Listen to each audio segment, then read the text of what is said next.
It was 10:30 when we left the flat, in an interval of silence on the noisy stairs. The silence was unbroken by our wary feet.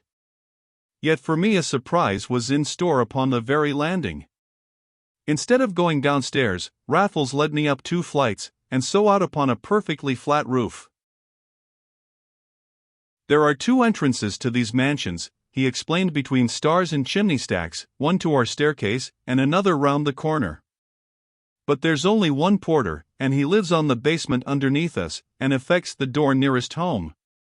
We miss him by using the wrong stairs, and we run less risk of old Theobald. I got the tip from the postman, who come up one way and down the other. Now, follow me, and look out. There was indeed some necessity for caution, for each half of the building had its L-shaped well dropping sheer to the base, the parapets so low that one might easily have tripped over them into eternity. However, we were soon upon the second staircase, which opened on the roof like the first. And 20 minutes of the next 25 we spent in an admirable hansom, skimming east. Not much change in the old hole, Bunny. More of these magic lantern advertisements, and absolutely the worst bit of taste in town, though it's saying something, in that equestrian statue with the gilt stirrups and fixings. Why don't they black the buffer's boots and his horse's hoofs while they are about it? More bicyclists, of course. That was just beginning, if you remember. It might have been useful to us. And there's the old club, getting put into a crate for the Jubilee. By Jove, Bunny, we ought to be there. I wouldn't lean forward in Piccadilly, old chap.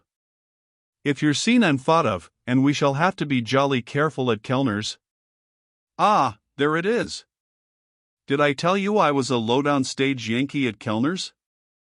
You'd better be another, while the waiter's in the room. We had the little room upstairs, and on the very threshold even I, who knew my Raffles of old, was taken horribly aback. The table was laid for 3. I called his attention to it in a whisper. Why, yep, came through his nose. Say, boy, the lady, she's not comin', but you leave that tackle where 'tis. If I'm liable to pay, I guess I'll have all there is to it. I have never been in America, and the American public is the last on earth that I desire to insult, but idiom and intonation alike would have imposed upon my inexperience. I had to look at Raffles to make sure that it was he who spoke, and I had my own reasons for looking hard. Who on earth was the lady? I inquired aghast at the first opportunity. She isn't on earth. They don't like wasting this room on 2, that's all. Bunny, my bunny, here's to us both. And we clinked glasses swimming with the liquid gold of Steinberg, 1868, but of the rare delights of that supper I can scarcely trust myself to write. It was no mere meal, it was no coarse orgy, but a little feast for the fastidious gods, not unworthy of Lucullus at his worst. And I who had bolted my skilly at Wormwood Scrubs, and tightened my belt in a Holloway attic, it was I who sat down to this ineffable repast. Where the courses were few, but each a triumph of its kind, it would be invidious to single out any one dish, but the Jambon de Westphalia champagne tempts me sorely.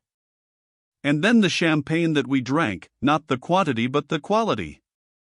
Well, it was Pole Roger, 84, and quite good enough for me, but even so it was not more dry, nor did it sparkle more, than the merry rascal who had dragged me thus far to the devil, but should lead me dancing the rest of the way. I was beginning to tell him so. I had done my honest best since my reappearance in the world, but the world had done its worst by me. A further antithesis and my final intention were both upon my tongue when the waiter with the Chateau Margaux cut me short, for he was the bearer of more than that great wine, bringing also a card upon a silver tray. "Show him up," said Raffles, laconically. "And who is this?" I cried when the man was gone. Raffles reached across the table and gripped my arm in a vice. His eyes were steel points fixed on mine. "Bunny, stand by me," said he in the old irresistible voice, a voice both stern and winning. "Stand by me, Bunny, if there's a row." And there was time for nothing more, the door flying open, and a dapper person entering with a bow, a frock coat on his back, gold pince-nez on his nose, a shiny hat in one hand, and a black bag in the other.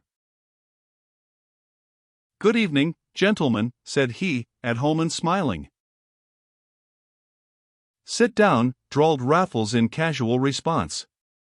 "Say, let me introduce you to Mr. Ezra B. Martin, of Chicago. Mr. Martin is my future brother-in-law. This is Mr. Robinson, Ezra, manager to Sparks & Company, the celebrated jewelers on Regent Street." I pricked up my ears, but contented myself with a nod. I altogether distrusted my ability to live up to my new name and address.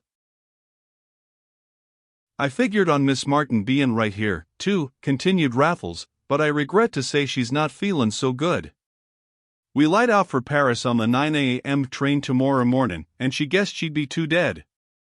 Sorry to disappoint you, Mr. Robinson, but you'll see I'm advertisin' your wares." Raffles held his right hand under the electric light, and a diamond ring flashed upon his little finger. I could have sworn it was not there 5 minutes before. The tradesman had a disappointed face, but for a moment it brightened as he expatiated on the value of that ring and on the price his people had accepted for it. I was invited to guess the figure, but I shook a discreet head. I have seldom been more taciturn in my life. £45, cried the jeweler, and it would be cheap at 50 guineas. That's right, assented Raffles. That'd be dead cheap, I allow. But then, my boy, you gotten ready cash, and don't you forget it. I do not dwell upon my own mystification in all this. I merely paused to state that I was keenly enjoying that very element. Nothing could have been more typical of Raffles and the past. It was only my own attitude that was changed. It appeared that the mythical lady, my sister, had just become engaged to Raffles, who seemed all anxiety to pin her down with gifts of price. I could not quite gather whose gift to whom was the diamond ring, but it had evidently been paid for, and I voyaged to the moon, wondering when and how. I was recalled to this planet by a deluge of gems from the jeweler's bag. They lay alight in their cases like the electric lamps above. We all three put our heads together over them, myself without the slightest clue as to what was coming, but not unprepared for violent crime. One does not do 18 months for nothing. Right away, Raffles was saying, "We'll choose for her, and you'll change anything she don't like." Is that the idea? That was my suggestion, sir. Then come on, Ezra. I guess you know Sadie's taste. You help me choose. And we chose Lord. What did we not choose? There was her ring, a diamond half-hoop. It cost £95, and there was no attempt to get it for £90. Then there was a diamond necklet 200 guineas, but pounds accepted. That was to be the gift of the bridegroom. The wedding was evidently imminent. It behooved me to play a brotherly part. I therefore rose to the occasion, calculated she would like a diamond star, £116, but reckoned it was more than I could afford, and sustained a vicious kick under the table for either verb. I was afraid to open my mouth on finally obtaining the star for the round hundred. And then the fat fell in the fire, for pay we could not, though a remittance, said Raffles, was overdue from New York. But I don't know you, gentlemen, the jeweler exclaimed. I haven't even the name of your hotel. I told you we was stoppin' with friends, said Raffles, who was not angry, though thwarted and crushed. But that's right, sir. Oh, that's dead right, and I'm the last man to ask you to take quixotic risks. I'm tryin' to figure a way out. Yes, sir, that's what I'm tryin' to do. I wish you could, sir, the jeweler said, with feeling. It isn't as if we hadn't seen the color of your money. But certain rules I'm sworn to observe, it isn't as if I was in business for myself, and you say you start for Paris in the morning. On the 9 a.m. train, mused Raffles, and I've heard no-end yarns about the jewelers' stores in Paris. But that ain't fair, don't you take no notice o' that. I'm tryin' to figure a way out. Yes, sir. He was smoking cigarettes out of a 25 box, the tradesman and I had cigars. Raffles sat frowning with a pregnant eye, and it was only too clear to me that his plans had miscarried. I could not help thinking, however, that they deserved to do so, if he had counted upon buying credit for all but £400 by a single payment of some 10%. That again seemed unworthy of Raffles, and I, for my part, still sat prepared to spring any moment at our visitor's throat. We could mail you the money from Paris, drawled Raffles at length. But how should we know you'd hold up your end of the string, and mail us the same articles we've selected tonight? The visitor stiffened in his chair. The name of his firm should be sufficient guarantee for that. I guess I'm no better acquainted with their name than they are with mine, remarked Raffles, laughing. See here, though. I got a scheme. You pack 'em in this. He turned the cigarettes out of the tin box, while the jeweler and I joined wondering eyes. Pack 'em in this, repeated Raffles, the three things we want, and never mind the boxes, you can pack 'em in cotton wool.